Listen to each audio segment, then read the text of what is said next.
Hey guys, welcome to part 2 of my Kinematics series. In this video, we're going to learn how to use some of the stuff we learned in part 1, so hopefully that helps you out. Alright, roll the intro. Do you feel the vibes?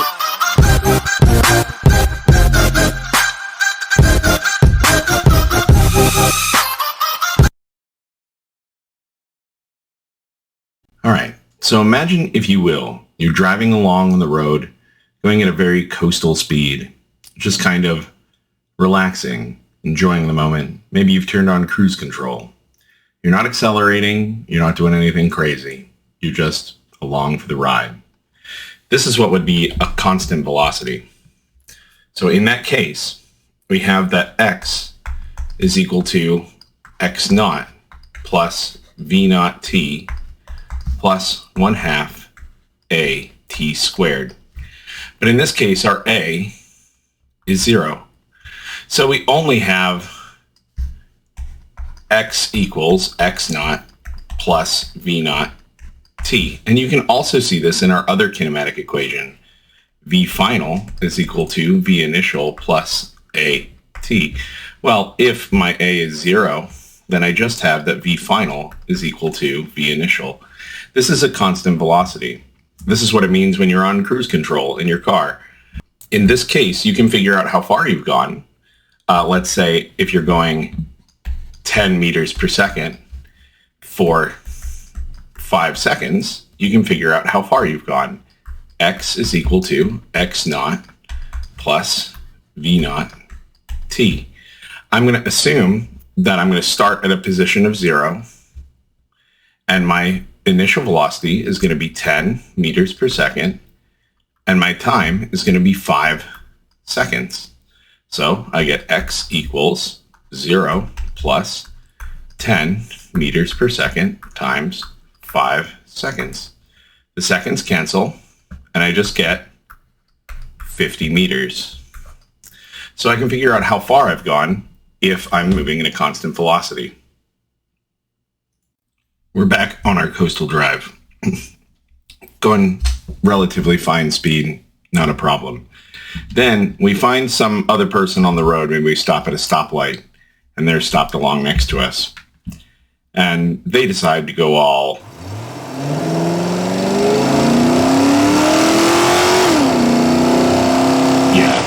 So that's what we call acceleration.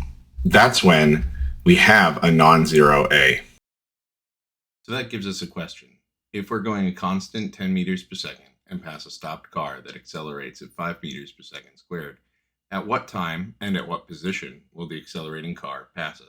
So x final equals x initial plus v naught t plus 1/2 a t squared. Let's assume that they are at a stoplight and we're going to pass them along the stoplight going our standard speed that we were going. So now we have that their v initial is going to equal 0. Let's say that they accelerate at 5 meters per second squared. Now, we can figure out when they'll catch up to us. Remember that our v initial is equal to 10 meters per second. And that way, we can figure out when our positions are equal. So when they will pass us, because they will pass us, and that's okay. That's fine. You don't have to win. So we get x final equals 0, because our x initial is also going to be 0 if we consider the traffic light to be 0, plus 0 plus 1/2 a t squared. And in this case, again, I know that a is 5 for them.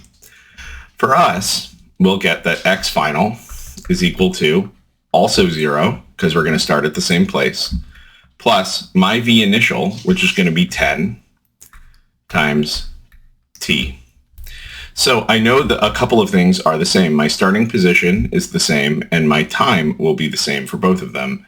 And then we also want the x finals to be the same. This is when they will pass our car, because they're probably going to be going faster than us at that point in time. And we can figure out how fast they're going as well.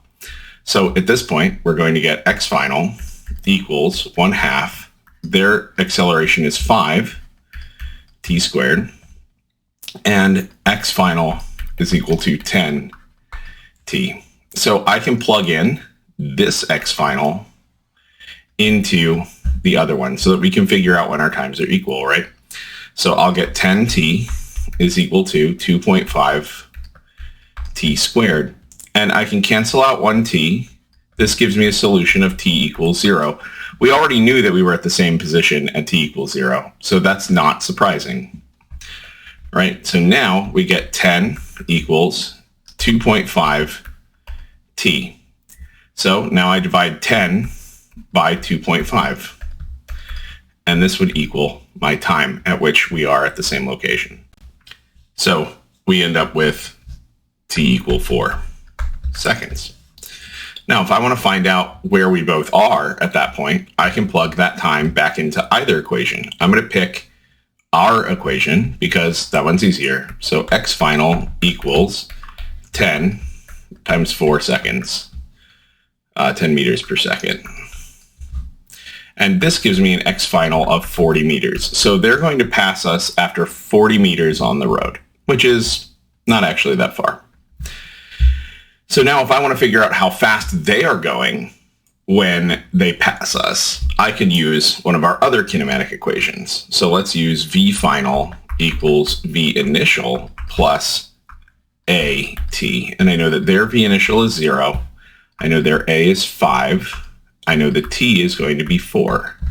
So that means that v final is equal to 5 times 4, which is going to be 20 meters per second. Notice that this is double our speed of 10. So they are definitely passing us. We are definitely not passing them. Back to our stroll.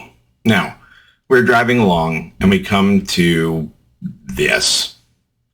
It's a bunch of cars braking at a toll booth and we need to slow down.